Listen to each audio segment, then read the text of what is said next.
Hey everyone, welcome back to Corporate Decoder. Today, C.H.4 Natural Solutions Corporation MTNEU just completed their initial public offering, and I'm seeing a key detail about how they funded this big move.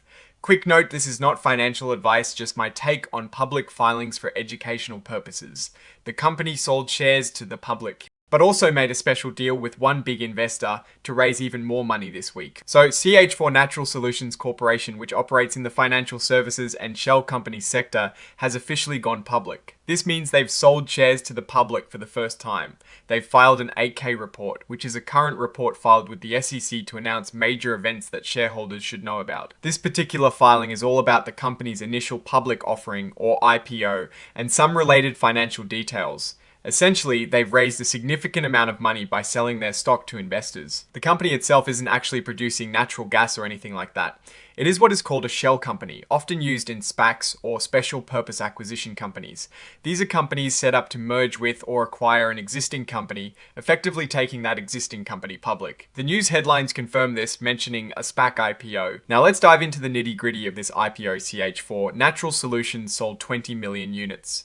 Each unit is interesting because it bundles together two things: one share of the company's Class A ordinary stock and half of a warrant. These warrants are like options that give the holder the right, but not the obligation, to buy more company stock later at a set price. In this case, each whole warrant lets you buy one class of share for $11.5. The units were sold at $10 each. This means the company brought in a massive $200 million just from this initial sale to the public. That is a substantial amount of money to kickstart their operations or their acquisition strategy. It is not just the public offering though. The company also did a private sale or a private placement. At the same time, they sold 200,000 additional units, again at $10 each, to a specific entity called CH4 Natural Solutions Acquisition Security Holdings, LLC.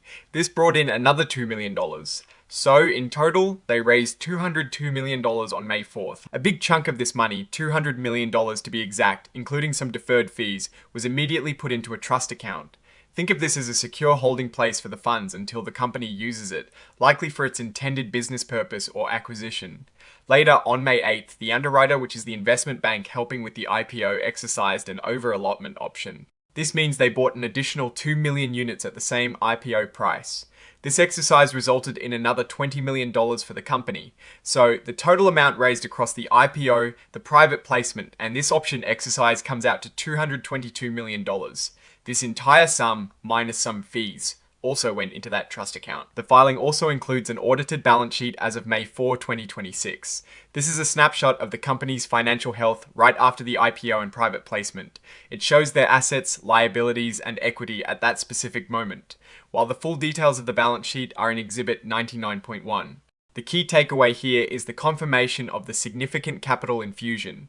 While this filing doesn't detail the company's ongoing operations or future plans extensively, it clearly marks their debut as a publicly traded entity. The structure with units and warrants is common for SPACs, as it provides additional capital through the exercise of warrants later on and can incentivize early investors. Looking at the broader picture, this move puts H4 Natural Solutions Corporation on the stock market map. The significant capital raise suggests they have a clear strategy likely to identify and merge with a target company. The fact that they are an emerging growth company means they have some regulatory flexibility, but also face scrutiny as they grow.